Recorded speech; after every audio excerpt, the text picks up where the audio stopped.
안녕하세요. 수아입니다. 이번 시간은 관음보살의 자비는 죄가 있고 없고를 분별치 않으신다. 이 글은 2006년도에 손처사님이 쓰셨습니다.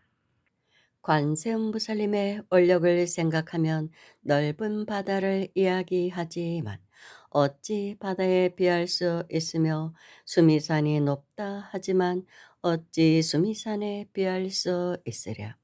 죄가 있고 없고 분별치 않으시고 모든 고해 중생들을 건져 올려 아미탑을 곁으로 안내하려는 자비로움은 찬탄하여도 끝이 없어라.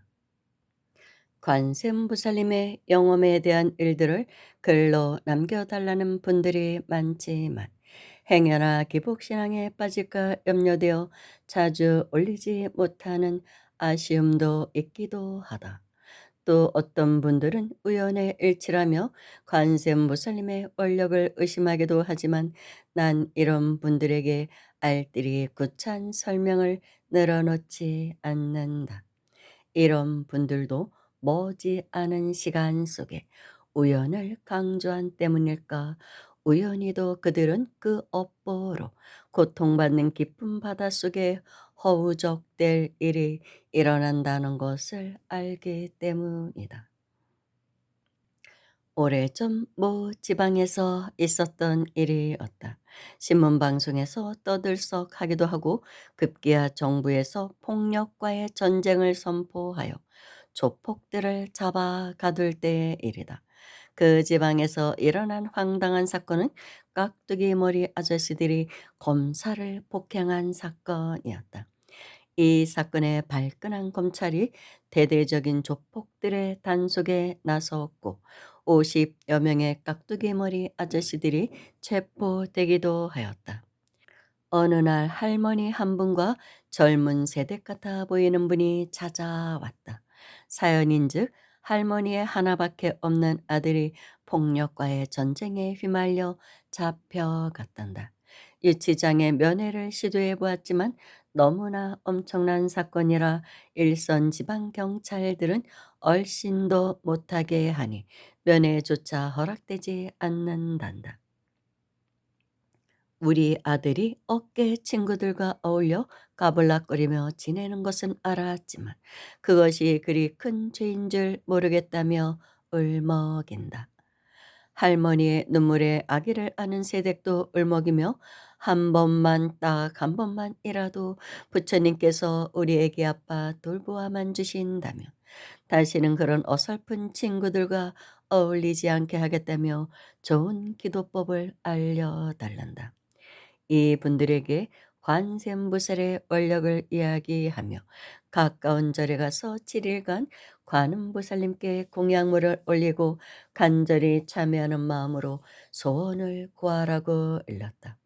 그리고 7일 기도 중에 좋은 일이든 싫은 일이든 어떤 연락이 와도 절을 떠나서는 안 되며 절대로 기도를 중단해서는 안 된다고 주의를 주었다.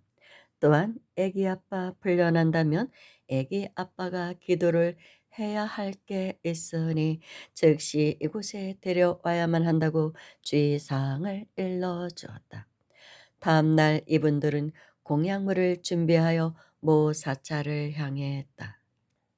참으로 간절하고 지극한 마음이 자비로우신 관음보살님께 전달되었음일까. 기도 6일째 저녁 전화상으로 누군가 연락을 취해왔다. 아들이 풀려났다고. 이 소식에 며느리는 부처님께 감사의 눈물을 흘리며 계속 관음 기도를 하였지만 할머니는 반가운 그 소식에 그만 기도를 중단하고 허겁지겁 산을 하산하고 말았다. 기도를 마친 뒤 며칠이 지났건만 안타깝게도 이분들은 연락이 없었다. 참 중생의 마음이란 뭐 보러 갈 때 급하단 말.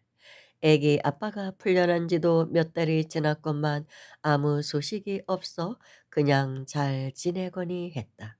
몇 달이 흐른 어느 날 저녁 할머니와 새댁이 근심 어린 얼굴로 다시 찾아왔다. 지난 일에 사과를 한다며 또 이상한 누명의 아들 녀석이 검찰에 구속될 위기에 처해 있는데 좀 어떻게 좀 해달라고. 이분들에게 나로서는 더 이상 어떻게 할 방법을 모르겠다며 돌려보내야만 했다. 그날 밤 10시가 되어 잠자리에 들 시간, 이분들은 아들을 데리고 다시 찾아왔다. 이분들에게 나로서는 더 이상 어떻게 할 방법을 모르겠다며 돌려보내야만 했다. 그날 밤 10시가 되어 잠자리에 들 시간, 이분들은 아들을 데리고 다시 찾아왔다. 참으로 난감하다. 나로서는 도저히 어떻게 할 방법이 생각나지 않는데. 이분들을 만날 이유가 없으니 돌아들 가라고 하며 내 처소에 올라가고 말았다. 그러나 이들은 물러서지 않았다.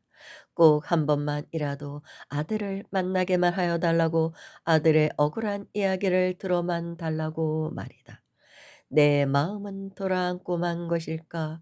이분들을 만나고픈 마음이 일어나지 않는다. 시간은 흘러 새벽 2시. 할머니는 돌아가고 아들 내외가 밤이 새워서라도 만나 꼭 사과를 드리고 싶고 부처님 이야기를 듣고 싶단다. 참 난감하다. 관세음보살님께 무어라 설명을 해야 하누. 힘이 빠진 발걸음이 그들을 향한다. 건장한 청년이 일어나 90도로 인사를 한다.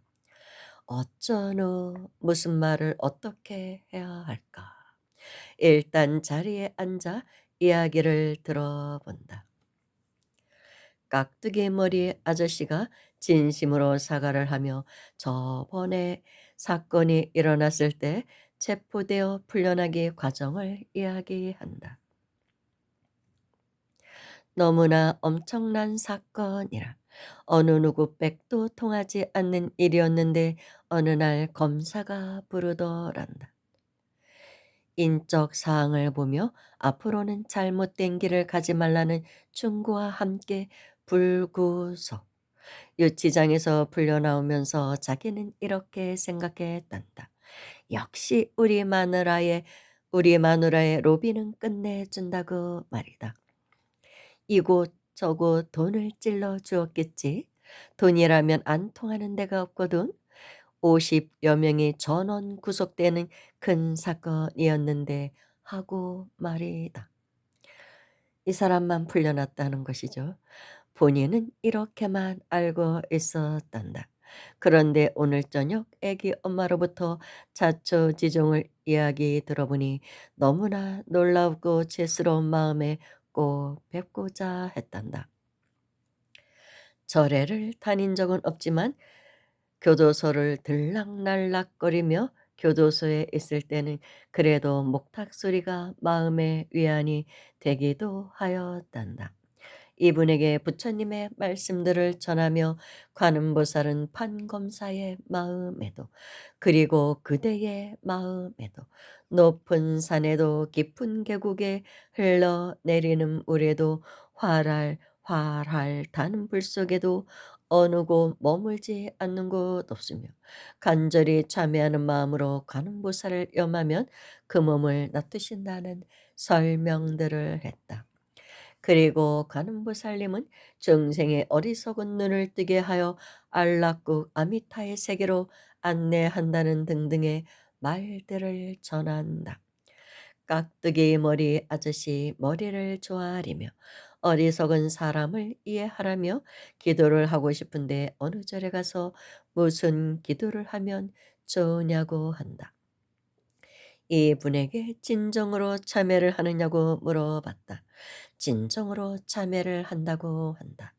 관세음보살 위신력을 믿느냐 물어보았다. 그렇다고 한다. 머리를 조아리는 깍두기 머리 아저씨에게 그대가 진정으로 참회를 한다면 이번에는 억울한 누명을 한탄하지 말고 교도소에 가서 교도소 참 마룻바닥이 법당 마룻바닥과 다르지 않으니 그곳에서 참회 기도를 해보라고 했더니 꼭 그렇게 하겠다며 자리를 일어선다. 진정으로 참회하는 그 모습에 이 억울한 누명도 곧 풀려지리라 내심 생각했다. 며칠이 지났을까? 깍두기 머리 아저씨가 환한 웃음을 띠며 다시 찾아왔다. 교도소에서 참회 기도할 마음을 정하고 갈 때 가더라도 절에 가서 기도를 하고 싶더란다. 애기 엄마와 함께 가까운 절에 가서 관세음보살님께 이 억울한 사연들을 토해내며 이 죄 많은 중생 다시는 이런 어리석은 짓을 하지 않고 참되게 살겠다고 진심으로 참회 기도를 했단다. 그런데 이상한 일이 일어났단다. 진범이 자수를 하게 되어 자기의 누명을 벗게 되었다나.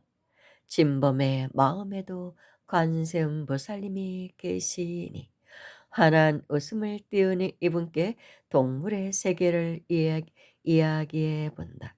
힘을 과시하면 힘의 지배를 받는다는 등등의 잡아먹고 먹히는 세계에서 풀려나는 길은 부처님의 말씀을 믿고 행하는 길밖에 없다고.